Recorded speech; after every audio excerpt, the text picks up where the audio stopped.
Sorry, ik weet niet wat je allemaal aan het doen bent, maar je bent daar. Zij is elke dag boos op mij, maar zij gaat dood voor mij. Ik doe het ook voor haar, ze doet het ook voor mij. Triest nieuws uit de muziekwereld.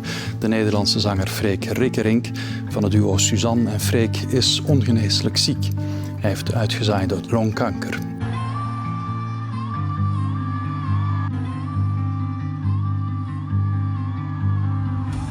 Minister van Onderwijs Zouhaldi Mier schrapt alle pedagogische studiedagen in het middelbaar. Ja.